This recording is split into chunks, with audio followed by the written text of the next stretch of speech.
common mistake I see in the work of beginning sculptors is to make the head either too large or too small in proportion to the body. Generally speaking, classical, heroic proportions for head to body are 7.5 to 8 heads high on the figure.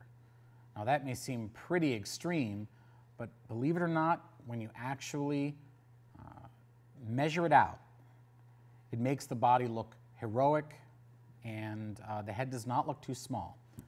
Let's take an example here. So here's our head, okay? And we'll measure its scale here, okay? So we have 1 head, 2 heads, 3 heads, 4 heads, 5, 6, 7, and about a half. So this is how big the head should be on the figure. Now I'm not saying that everyone's head is this scale. You know, some people have larger heads, some people have smaller heads. So it does vary somewhat.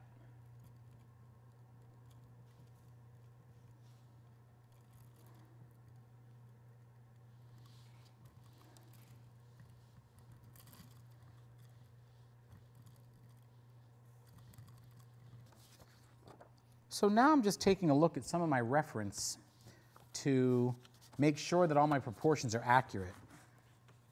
The reference is going to end up being extremely helpful in establishing accuracy, especially because I'm sculpting a specific person.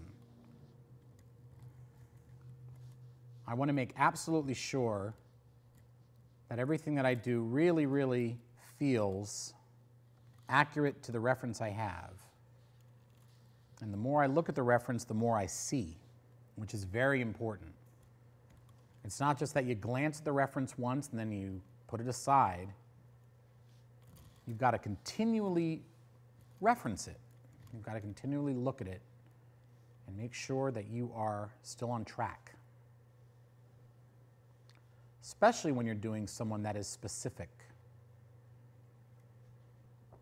So right now I'm trying to establish striations in the muscles, which you can see very clearly in his anatomy.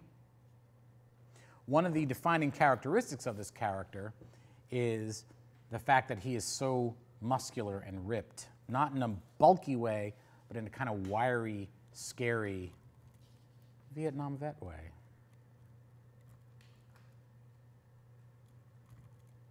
So now I'm going through and I'm trying to get all the proportions accurate. And this can take a while, you know, this section of the work.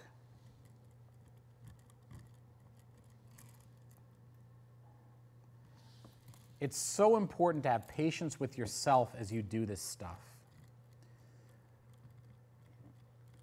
And I know that because I've had a million frustrating times attempting to create things throughout my life. You know, when I was hit with a challenge, you know, it could be very, very frustrating if I couldn't get it right away. It's very, very important to be patient with yourself as an artist and to be patient in your learning of the medium, whatever it is, whether it's latex, silicone, clay, you know, whatever it is. Be patient with yourself and with the medium. You will get there. It may take longer than you want, but you will get there.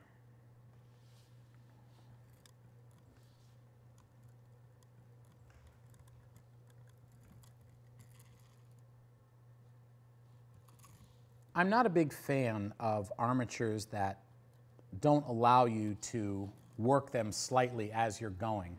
Some people like to establish armatures that are extremely hard and rigid. I tend to prefer armatures that do allow some flexibility, just in case you want to change something. You never know what's going to happen.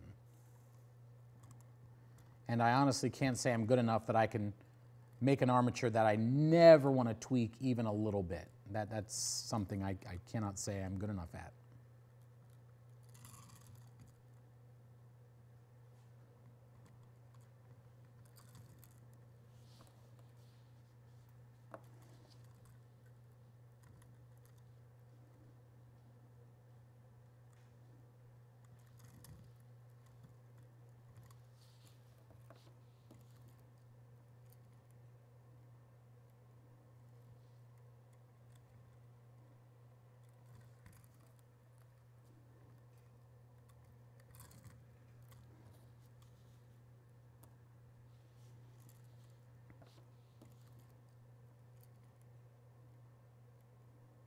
You'll notice as I do this entire process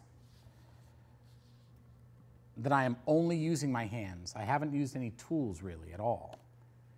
And that's because I like to stay focused on the big picture of the sculpture.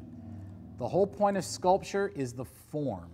The details don't matter. Okay?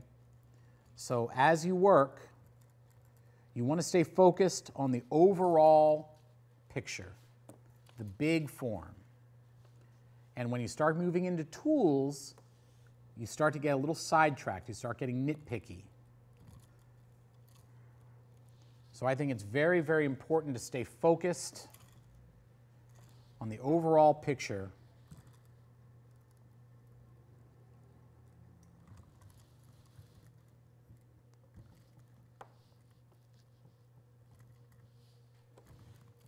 So by using just my hands and my fingers, these tools, it prevents me from getting too fussy and too specific yet. When all the form is established, at that point, it is appropriate to start using tools, but I don't think before. Because you, as especially beginning sculptors, you guys are going to get really bogged down in minutia and detailing. And that's not the point of sculpting. The overall form, you want it to read from across the room so that when people see it, they go, bam, now what's that? And they want to get closer. All tools allow you to do is to create something people can get closer to and not be disappointed with lack of finish. But of course, there's plenty of sculpture that looks great unfinished. Bronzes, marbles, rough pieces. So